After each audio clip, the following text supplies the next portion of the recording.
Yeah, we might have some inherent level of worthiness to ourselves, but a bulk of the way that we create meaning in this world is by the way that we interact with the people around us. And if you don't have an honest or accurate gauge for the way that you show up to the people around you and the worth that you bring to their lives, then you're going to have no idea what your own worth is, at least not nearly enough to compare to how much you actually have it. You know what I mean? Hi, how are you? I want to tell you a story today about my friend Kevin. Kevin is an ultra runner. He is the ultra runner who paced me during my marathon that I ran back in April of 2021.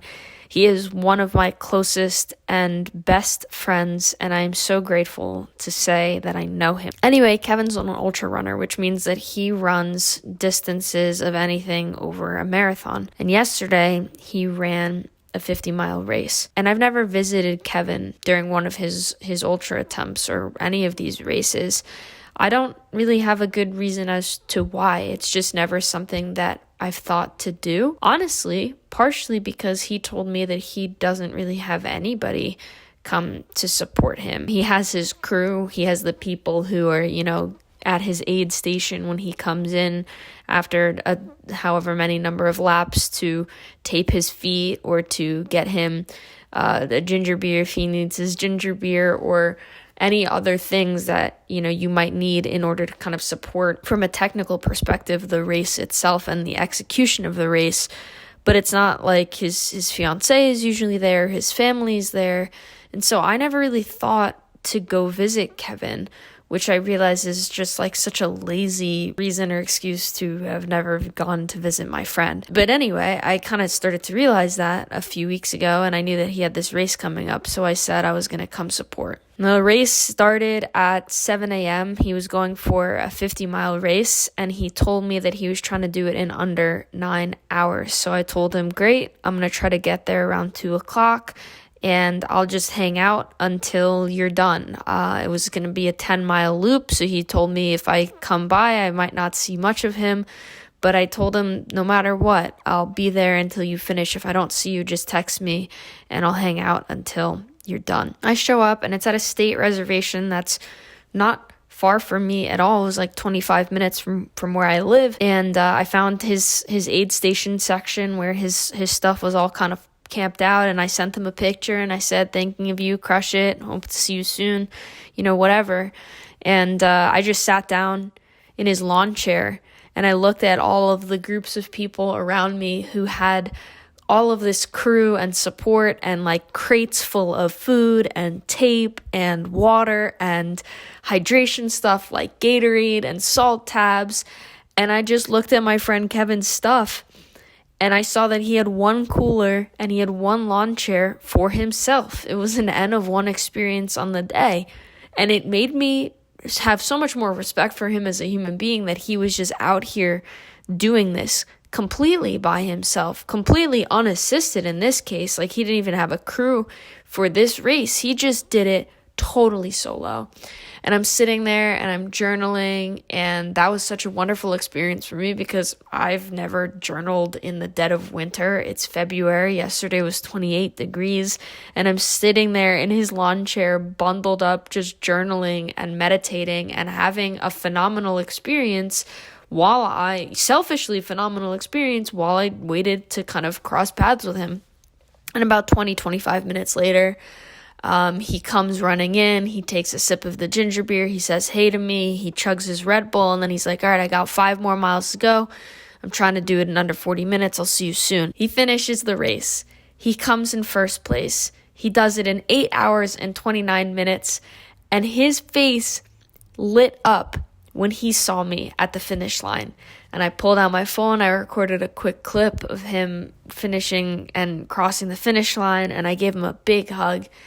And he turned to me and he said, you have no idea how much it means to me that you're here right now. Thank you so much for coming. Like, you really have no idea how much it means to me. It means so much to me to have you here for me right now. And when he said that to me, I knew that he meant it. But I didn't really know how much he meant it. Because in my head, I'm thinking, well, Kevin is an awesome baller, honestly, kind of like insane in the most beautiful way possible guy. He just runs across the country and he does these 50-mile races, 100-mile races. He does trail runs. He does all of this stuff that's just like so beyond what we would kind of consider to be like what a normal human is capable of. And he does all of this stuff without support and sometimes, like today, without a crew. So when he told me that it meant a lot to him that I was there, I didn't think that he was just saying that to say it. But I also was like, oh, yeah, sure, of course, whatever. But in the back of my head, I'm like, I mean, but like really, how much could it mean to him if he does this all the time alone anyway? But it turns out that that's exactly why it mattered so much to him that I was there. He told me that he had an alarm set on his phone for 2:00 that would ring because then it would remind him that I was there, or at least that I was going to be there soon, because I told him that I was going to show up at 2:00. And when we were changing him into dry clothes, he told me about the watch alarm, and he said, oh, I was so excited when it dinged, and then I heard the text notification, and you had texted me, and I knew that you were there, and it gave me so much life to finish this race. Like, you have no idea how much it just carried me through the end of it. And to be there for him at the end, to help him when he's clearly mentally capable of doing all of this work on his own. He can change his clothes, he can get rid of the trash, and he can crack open the third ginger beer like he opened the first and the second one before I got there. But being able to help him and watch him kind of surrender into the help that I was able to provide in that moment made me realize that he did really mean what he was saying. And the truth is that I would have had no idea that it mattered to him that much for me to be there until I was actually there, and until I actually could see with my own two eyes what I was providing to him. And I don't say that in an egoic way or in a self-centered way, like, oh, look at what I did, but like I truly had no idea that it would matter at all.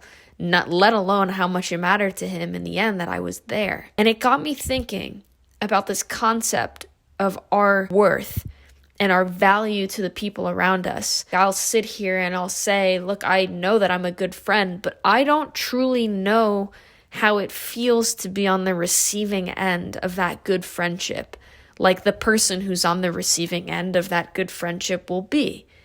I didn't know that it would matter that much to Kevin that I was there. I didn't know that he would give this race the opportunity to think about the fact that he wasn't alone anymore after 2:00.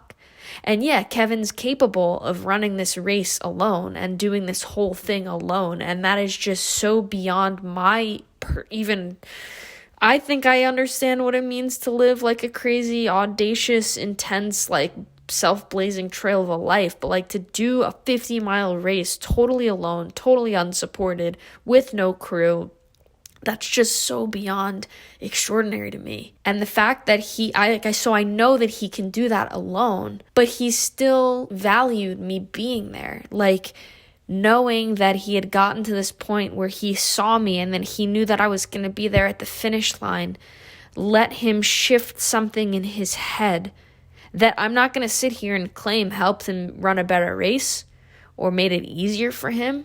I'm not going to claim that. He told me that, and I would have never thought that that would be an influence that I would have on him, that I could possibly have on him or anybody else in the world that I potentially have a positive influence on just by showing up and being there, And I told him the same thing on the opposite, because he thought that I was just going there to support him, which I was. But the truth is that he's the one who supported me yesterday.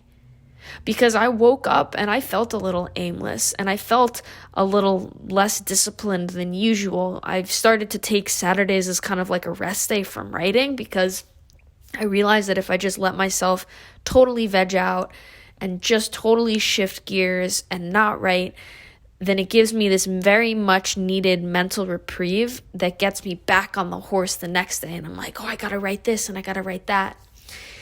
And so I drove to this race for him feeling a little aimless, a little out of my own matrix of meaning because I wasn't writing on that day. But what gave me energy and excitement for that day was thinking about Kevin running this race and knowing and visualizing in my head what it would be like to be running those miles and to be putting one foot in front of the other over and over again for over 8 hours and over 50 miles and to just be in his purpose. And him being in his purpose yesterday gave me purpose, tangentially, vicariously, because I wasn't in the matrix of my own personal meaning, but by showing up for him, I was siphoning from this weird, I don't know what you want to call it, like ethereal plane kind of way. Like I was getting something out of him being in that mode that I couldn't access yesterday. And he didn't know that either. He didn't know that until I explained to him why it meant so much to me yesterday to be there.